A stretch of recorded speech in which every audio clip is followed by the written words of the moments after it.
मैं दीपक कुमार यादव, प्रवक्ता रसायन विज्ञान, श्री विश्वनाथ इंटर कॉलेज कलान सुल्तानपुर से कक्षा 12 उप सहसंयोजक यौगिक के बारे में आपके समक्ष प्रस्तुत करता हूँ। आप देखेंगे कि उप सहसंयोजक यौगिक होता क्या है। तो आप जानेंगे ऐसे यौगिक जिसमें उप सहसंयोजक बंध पाए जाते हैं, ऐसे यौगिक जिसमें उप सहसंयोजक बंध पाए जाते हैं उप सहसंयोजक यौगिक कहलाते हैं। इसको पढ़ने से पहले आप जानते हैं, आप 11 में पढ़ भी चुके हैं कि बॉन्ड क्या होता है, बंध कितने प्रकार के होते हैं। मैंने अभी कहा उप सहसंयोजक बंध जिसमें पाया जाए वही उप सहसंयोजक यौगिक होता है। तो उप सहसंयोजक बंध कैसे बनता है आप ये भी जानते हैं। दो परमाणुओं के मध्य एक तरफा साझेदारी के द्वारा बनने वाला बंध उप सहसंयोजक बंध कहलाता है। जैसा कि मैंने कहा कक्षा 11 में आप सब पढ़े होंगे साल्ट के बारे में। साल्ट क्या होता है, साल्ट कितने प्रकार का होता है। जैसे आपने पढ़ा सिंपल साल्ट, डबल साल्ट और कॉम्प्लेक्स साल्ट पढ़ा है आपने। तो आप जानते हैं, इसके पहले आप देखें, इसको समझने से पहले एडिशन कंपाउंड,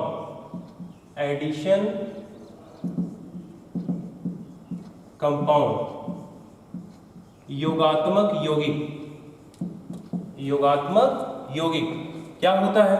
ऐसी यौगिक जिसमें दो या दो से अधिक सरल लवण आपस में निश्चित अनुपात में मिलाकर उनका क्रिस्टलीकरण किया जाए या क्रिस्टलीकरण करा जाता है, तो प्राप्त यौगिक जो होता है वो एडिशन कंपाउंड के अंतर्गत आता है या एडिशन यौगिक कहलाता है।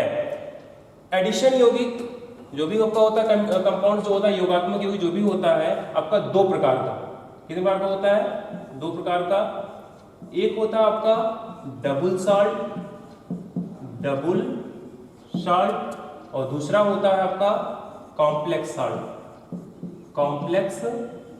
साल्ट। तो डबल साल्ट क्या होता है, आप कहते हैं दो या दो से अधिक समान या सिंपल साल्ट जो होते हैं आपके आपस में जुड़ करके डबल साल्ट का निर्माण करते हैं। जैसे FeSO4 plus NH4 twice SO4 plus 6H2O gives FeSO4 NH4 twice SO4 dot 6H2O। आप ये भी जानते हैं डबल साल्ट ठोस अवस्था में होता है, ये जल में घोलने पर अपने आयनों में विभक्त हो जाता है, टूट जाता है। तो FeSO4 NH4 twice SO4 plus 6H2O gives FeSO4 NH4 twice SO4 dot 6H2O। इसका नाम होता है मोहर साल्ट या इसे बोलते हैं फेरस अमोनियम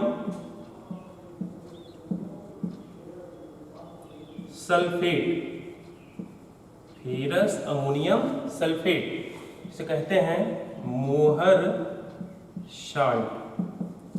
ठीक है। और आप जानते हैं दूसरा भी एग्जांपल आपका है इसमें K2SO4 plus Al2SO4 thrice into 24H2O या प्लस 24H2O। तो बने क्या, K2SO4 Al2SO4 thrice into 24H2O। इसका नाम क्या है, potash alum.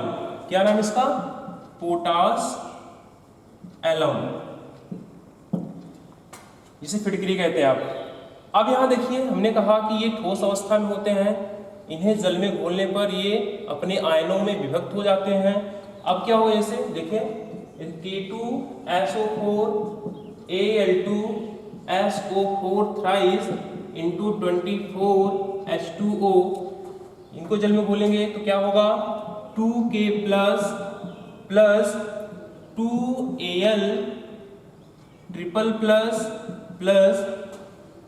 4SO4 minus minus plus 24H2O। आप देख रहे हैं यहाँ पे ये अपने आयनों में टूट रहा है। हम बात करते हैं सेकंड की।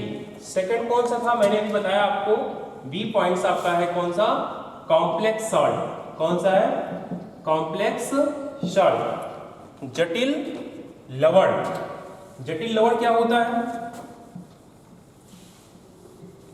ऐसे यौगिक जो जल में घुलने पर अपने अस्तित्व को बनाए रखते हैं, यानी वो जल में नहीं घुलते हैं, तो क्या होता है, वो कॉम्प्लेक्स सॉल्ट होता है।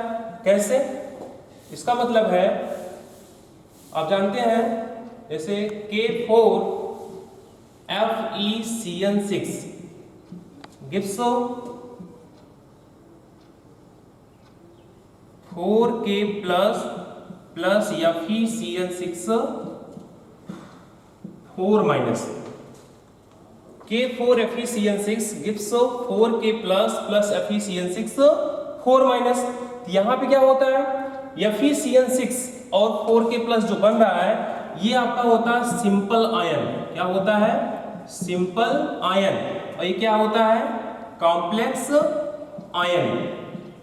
सिंपल आयन और कॉम्प्लेक्स आयन बनता है यहाँ पे, तो इसका मतलब है कॉम्प्लेक्स साल्ट। कॉम्प्लेक्स साल्ट को ही कहते हैं उपसंयोजक यौगिक भी कहते हैं। तो कॉम्प्लेक्स क्यों होता है, ये आपको यही जानना है इस चैप्टर में कि इसे कॉम्प्लेक्स सॉल्ट क्यों कहते हैं। कॉम्प्लेक्स सॉल्ट का मतलब हुआ इसमें कॉम्प्लेक्स आयन बनने के कारण, मींस इसे जब हम जल में घोलते हैं तो ये कंपाउंड जो होता है वह उसका एक पार्ट जल में घुलनशील नहीं होता है, या अपने अस्तित्व को क्या करता है, वो बनाए रखता है। मींस FeCN6 4 माइनस जो होता है, यह इसका जो Fe पार्ट है और Cn जो आपस में मिल करके ये बॉन्ड का फॉर्मेशन किए हुए हैं, ये जल में क्या होते हैं, टूटते नहीं हैं। इसी के बारे में पढ़ना है। यानी ये Fe जो है मेटल होता है और Cn जो होता है लिगेंड होता है।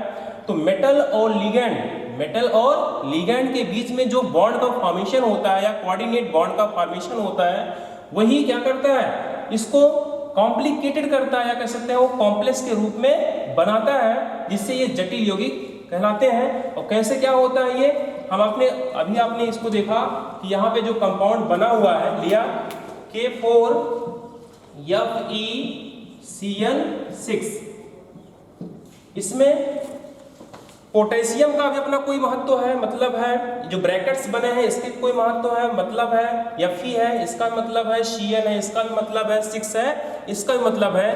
तो आप देखते हैं यहाँ पे कि ये इसमें जो महत्वपूर्ण शब्दावली है वो कौन कौन से हैं, और आप उसके बारे में जानेंगे।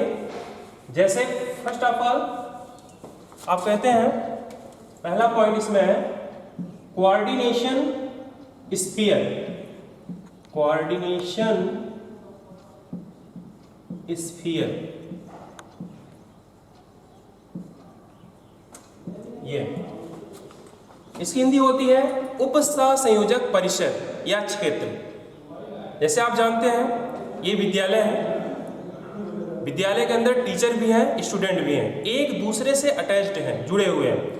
और इस कॉलेज का एक कैंपस, और कैंपस के बाहर जो है बाउंड्रीज लगी हुई हैं, एक बाउंड्री लगी हुई जिसके अंदर हम और आप एक दूसरे से जुड़े हुए हैं। उसी प्रकार से कोऑर्डिनेशन स्फीयर जो होता है, इसके बीच में सेंट्रल मेटल एटम तथा लिगैंड, सेंट्रल मेटल एटम तथा लिगैंड कोऑर्डिनेट बॉन्ड के द्वारा जुड़कर कंपाउंड्स का फॉर्मेशन करते हैं। तो यहाँ पे देखते हैं हम, जैसे मैंने अभी एग्जांपल लिया, आपको बताया था यहाँ पे K4FeCN6।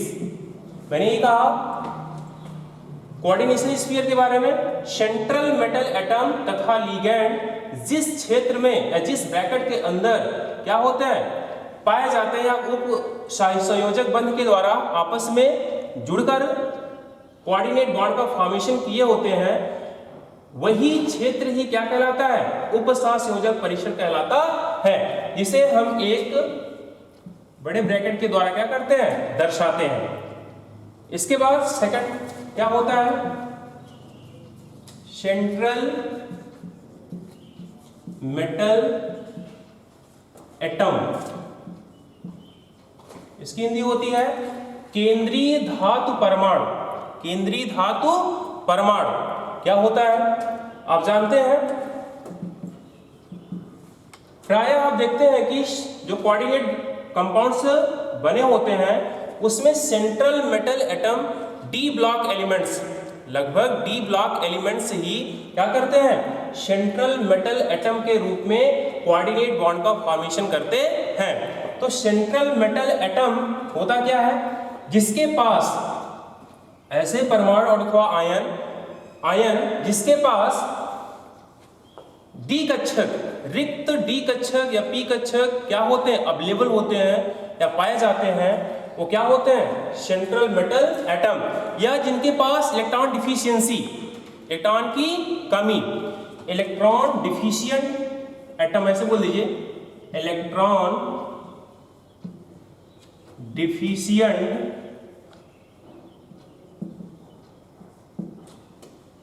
Deficient atom. या आप इसको ऐसे कर सकते हैं, इलेक्ट्रॉन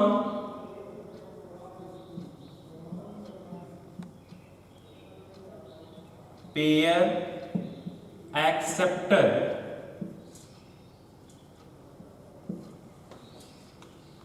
सेंट्रल मेटल एटम क्या होता है, जिसके पास इलेक्ट्रॉन की कमी होती है या इलेक्ट्रॉन पेयर एक्सेप्टर होता है, ग्राही होता है।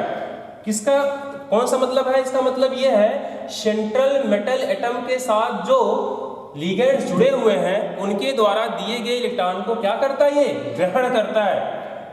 कौन से इलेक्ट्रॉन को, लोन पेयर ऑफ इलेक्ट्रॉन। आप जानते हैं 11 में आपको बताया गया है कि इलेक्ट्रॉन पेयर कितने प्रकार के होते हैं, 2 प्रकार के, एक होता है बॉन्ड पेयर, एक होता है लोन पेयर। बॉन्ड पेयर वे होते हैं जो बॉन्ड फॉर्मेशन में पार्टिसिपेट करते हैं। ऐसे इलेक्ट्रॉन पेयर जो बॉन्ड फॉर्मेशन में पार्टिसिपेट करते हैं उन्हें बॉन्ड पेयर कहते हैं, और ऐसे इलेक्ट्रॉन पेयर जो बॉन्ड फॉर्मेशन में पार्टिसिपेट नहीं करते हैं उन्हें लोन पेयर ऑफ इलेक्ट्रॉन कहते हैं या एकाकी इलेक्ट्रॉन युग्म कहते हैं। जो कि सेंट्रल मेटल एटम क्या करता है, लिगेंड के द्वारा दिए गए लोन पेयर इलेक्ट्रॉन को ग्रहण करता है, और ये इनके पास वैकेंट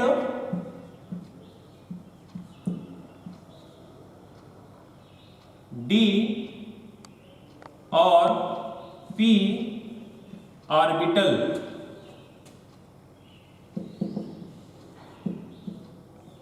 प्रेजेंट होते हैं। वैकेंट डी और पी ऑर्बिटल्स क्या होते हैं, प्रेजेंट होते हैं, और वो सेंट्रल मेटल एटम कहलाते हैं। इसके बाद नेक्स्ट आपका होता है लिगेंड्स।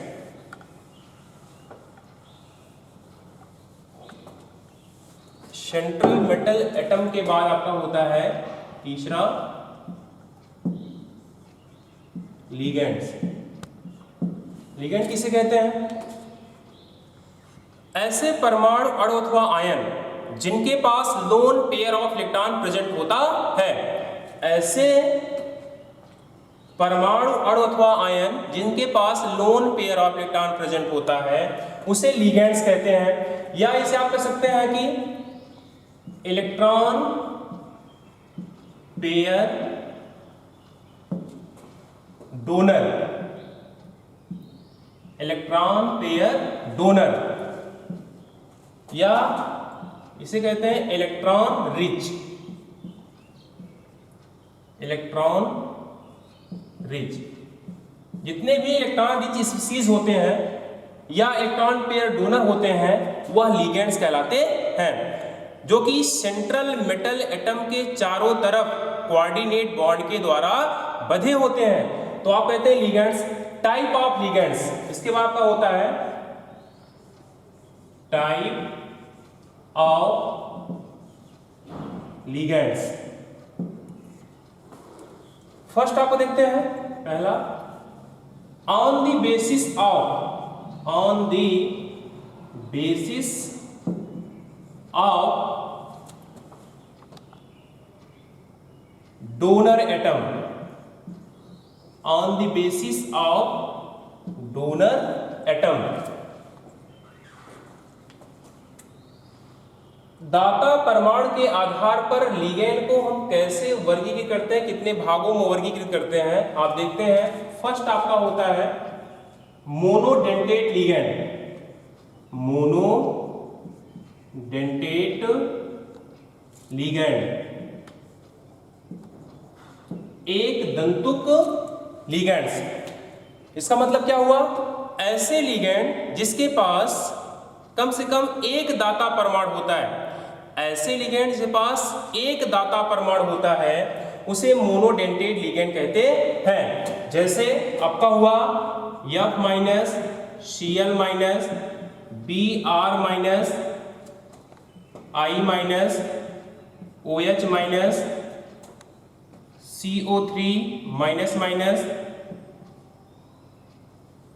आगे आपका है SO4 माइनस माइनस एक्सेट्रा, बहुत से हैं।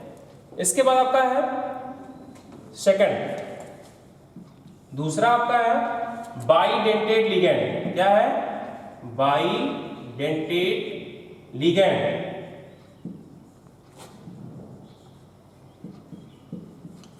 इसमें क्या होता है, इसमें दो दाता परमाणु पाए जाते। कितने हो, ऐसे लिगैंड जिसमें दो दाता परमाणु पाए जाते हैं उन्हें बाइडेंटेट लिगैंड कहते हैं। जैसे आपका हुआ C2O4 माइनस माइनस, इसे बोलते हैं क्या, ऑक्सलेट।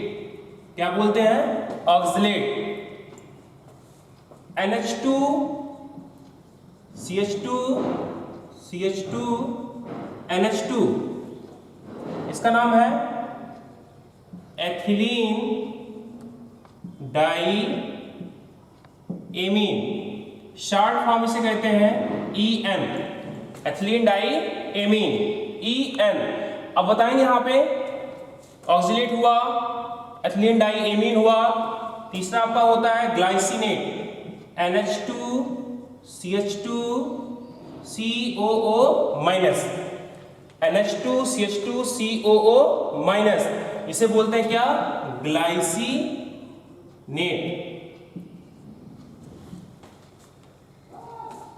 तो तीन प्रकार बताया हमने जो है यहाँ पे बाइडेंटेट लिगैंड। तीन एग्जांपल रूप में आपने देखा C2O4 minus minus, NH2 CH2 CH2 ethylene diamine, NH2 CH2 COO minus, glycinate. आप तीसरा देखते हैं tridentate ligands, tridentate ligands, tridentate ligands.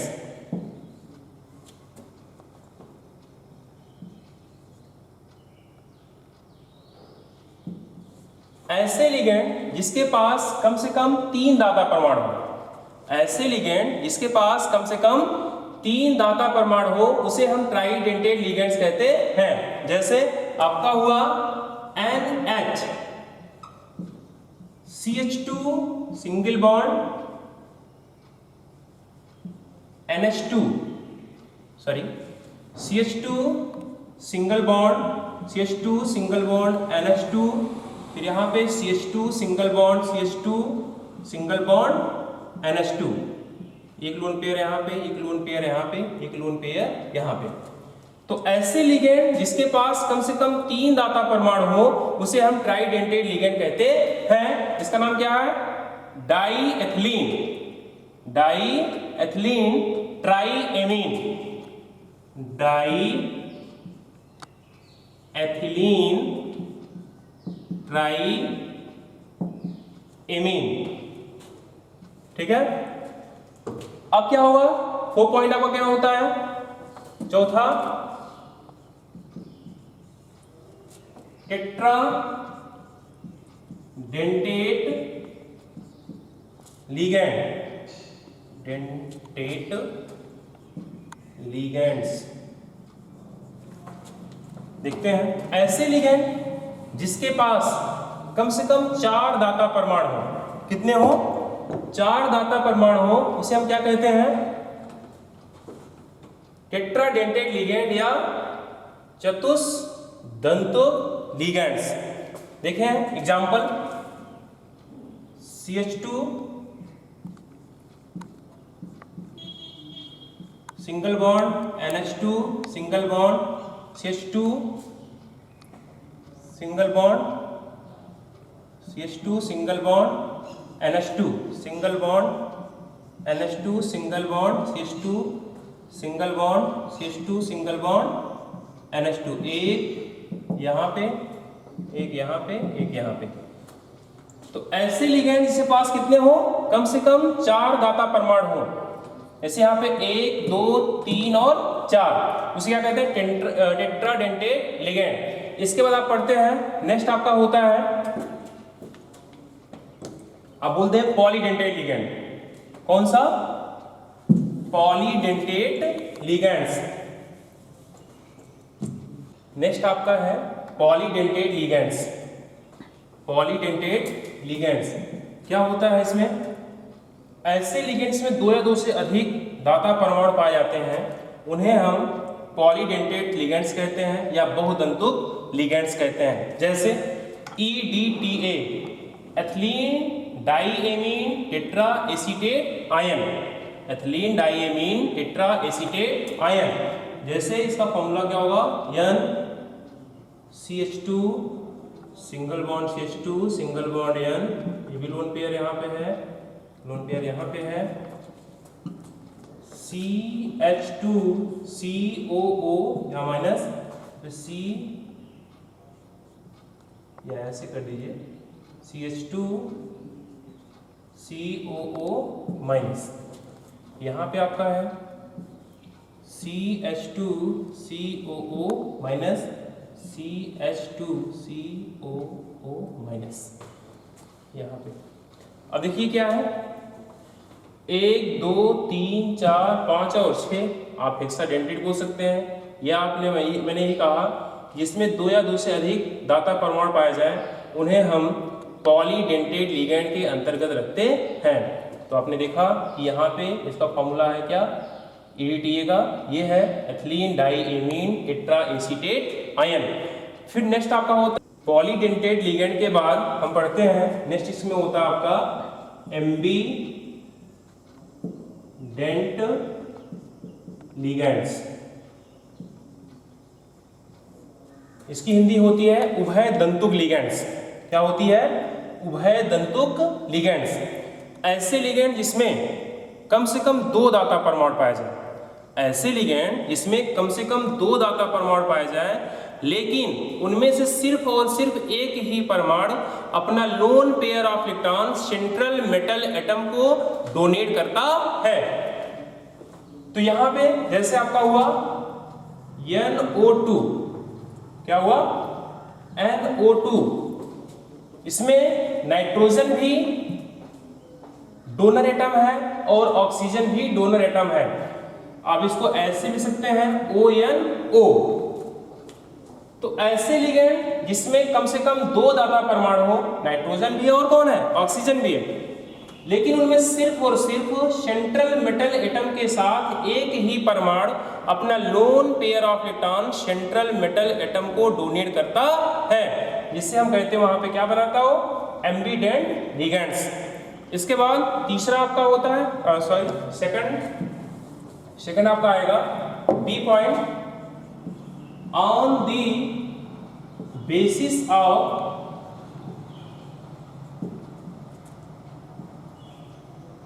Charges, on the basis of charges, आवेश के आधार पर, आवेश के आधार पर हम लिगेंड को कैसे क्लासिफाई करते हैं? इसमें हम इसको 3 पार्ट में दिखाते हैं, फर्स्ट, सेकंड और थर्ड। फर्स्ट आपका होता है निगेटिव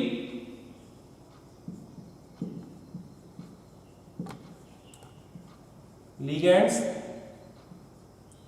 दूसरा आपका होता है पॉजिटिव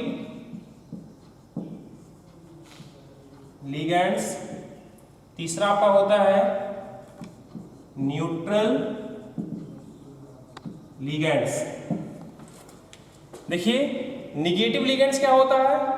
ऋणात्मक लिगेंड, ऐसे लिगेंड जिसपे निगेटिव चार्ज पाया जाए, ऐसे लिगेंड जिसपे निगेटिव चार्ज पाया जाए उसे निगेटिव लिगेंड्स कहते हैं। जैसे F minus Cl minus Br minus I minus OH minus Cn minus CO3 minus minus CH3 COO minus SO4 minus minus, etcetera बहुत से हैं। आपको नॉमेनक्लेचर कराया जाएगा, आपको बताया जाएगा, आगे बताएंगे आपको जितने भी निगेटिव लिगेंड्स होते हैं। तो fluoride, chloride, bromide, iodide, hydroxide, cyanide, carbonate, acetate, sulphate, oxalate, glycinate, NH2CH2CO minus, बहुत से हैं। इसके बाद पॉजिटिव लिगेंड्स, ऐसे लिगेंड जिसमें प्लस चार्ज पाया जाता है, जिसके ऊपर प्लस चार्ज पाया जाता है उसे पॉजिटिव लिगेंड्स कहते हैं। ये रेयर केस में पाए जाते हैं। जैसे आपका हुआ NO plus, NO2 plus, C5, H5, N plus, NH4 plus, etcetera.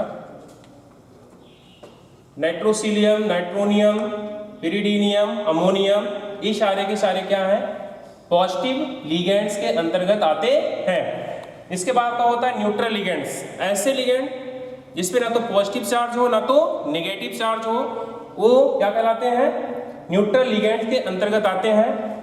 तो क्या होगा? जैसे NH3 H2O, NH2 CH2 CH2 NH2, इसका नाम है एथिलीन डाई एमीन। ऐसे एमीन है, एक्वा है, एथिलीन डाई एमीन हुआ।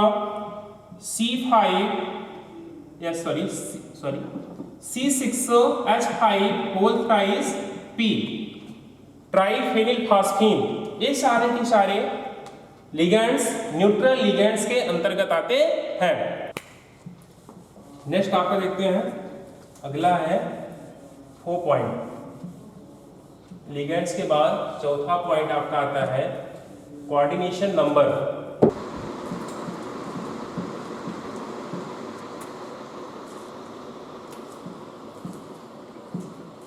देखें, समन्वय संख्या या उपसंयोजन संख्या क्या होती है? सेंट्रल मेटल एटम के साथ जो लिगेंड्स जुड़े होते हैं उनकी संख्या क्या कहलाएगी?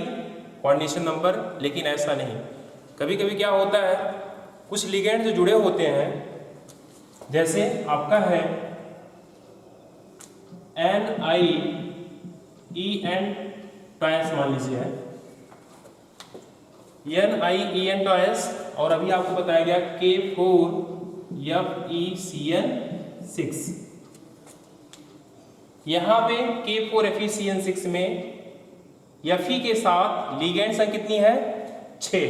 कितनी है? 6 है। यहाँ पे कितनी है? दिख तो है, यहाँ पे 2 है। तो यहाँ पे 6 लिगेंड है तो 6 बॉन्ड बनाएंगे। कोऑर्डिनेशन नंबर कितनी हुई? 6। यहाँ पे 2 होना चाहिए। इसके कंपैरिजन अगर यहाँ किया जाए तो यहाँ देखा जाएगा कि इसमें भी कितने हो? 2 हो। लेकिन ऐसा नहीं, यहाँ कितने हैं? 4। क्यों? क्योंकि अभी आपको मैंने पहले ही बताया कि ये बाइडेंटेड लिगेंड, EN मतलब एथिलीन डाई एमीन, ये बाइडेंटेड लिगेंड होता है, यानी NH2CH2CH2 NH2 ethylene die amine. इसमें कितने परमाणु हैं? 2। यानी EN का मतलब हुआ एथिलीन डाई एमीन। इसमें कितने हैं? 1 EN, यानी 1 एथिलीन डाई एमीन में कितने परमाणु हैं? 2 हैं। तो 2 में कितने होंगे? 4। तो लिगेंड संख्या 2 है, लेकिन यहाँ पे इसकी समन्वय संख्या कितनी है? 4 है। यहाँ कितने हैं? 6 हैं। तो आप बता सकते हैं कि सेंट्रल मेटल एटम तथा लिगेंड्स, सेंट्रल मेटल एटम तथा लिगेंड के बीच जितने उपसंयोजक बंध बने होते हैं उन्हीं बंधों की संख्या ही कोऑर्डिनेशन नंबर या समन्वय संख्या कहलाती है। ठीक है, तो देखिए आप सभी, इसके पहले आपने जो भी देखा कोऑर्डिनेशन नंबर के पहले उपसंयोजक यौगिक क्या होता है, इसमें साल्ट के बारे में आपने देखा, डबल साल्ट क्या होता है, फिर कॉम्प्लेक्स साल्ट क्या होता है, एडिशन कंपाउंड्स क्या होते हैं, फिर उसमें कुछ महत्वपूर्ण शब्दावली आपने पढ़ा जो यूज होता है किसमें, उपसंयोजक यौगिक में, जैसे कोऑर्डिनेशन स्फीयर, उपसंयोजक परिसर क्या होता है। दूसरा आपका है, सेकंड आपका होता है, देखा उसमें सेंट्रल मेटल एटम, केंद्रीय धातु परमाणु अथवा आयन क्या होते हैं। फिर तीसरा आपने देखा क्या, लिगेंड्स किसे कहते हैं, लिगेंड के प्रकार आपने देखा। लिगेंड के प्रकार में आपने देखा आंदिवेशी साप, डोनर एटम, बी आपका था उसमें आंदिवेशी साप चार्जेस, डोनर एटम जैसे आपका है फर्स्ट सेकंड थर्ड जो भी आपने देखा, जैसे monodentate ligands, bidentate ligand, ट्राइडेंटेड ligand, tetradentate ligands या पॉलीडेंटेड लिगेंड्स एग्जाम्पल के रूप में आपने देखा। फिर उसके बाद आपने ये देखा कि एम्बीडेंट लिगेंड क्या होता है, उसका एग्जाम्पल आपने देखा। फिर सेकंड आपने देखा वर्गीकृत रूप में कौन सा था, आंदिवेशी ऑफ चार्जेस, आवेश के आधार पर हम लिगेंड को कैसे क्लासिफाई करते हैं, 3 भागों में डिवाइड किया, निगेटिव लिगेंड्स, पॉजिटिव लिगेंड्स और न्यूट्रल लिगेंड्स। और उसमें एग्जाम्पल आपने देखा पॉजिटिव लिगेंड्स में क्या होता है, निगेटिव लिगेंड्स में क्या होता है, न्यूट्रल लिगेंड्स में क्या होता है। इसके बाद आपने कोऑर्डिनेशन नंबर देखा कि कोऑर्डिनेशन नंबर में इसकी परिभाषा क्या होती है। एग्जाम्पल में हमने देखा कि कितने उपसंयोजक बंध बने होते हैं सेंट्रल मेटल एटम के द्वारा, और सेंट्रल मेटल एटम और लिगेंड के बीच में, ठीक है। और नेक्स्ट वीडियोज में आप देखेंगे इसका आईयूपीएसी नॉमेनक्लेचर क्या होगा, कोऑर्डिनेशन कंपाउंड का आईयूपीएसी नॉमेनक्लेचर क्या होगा, EAN इफेक्टिव एटॉमिक नंबर क्या होता है,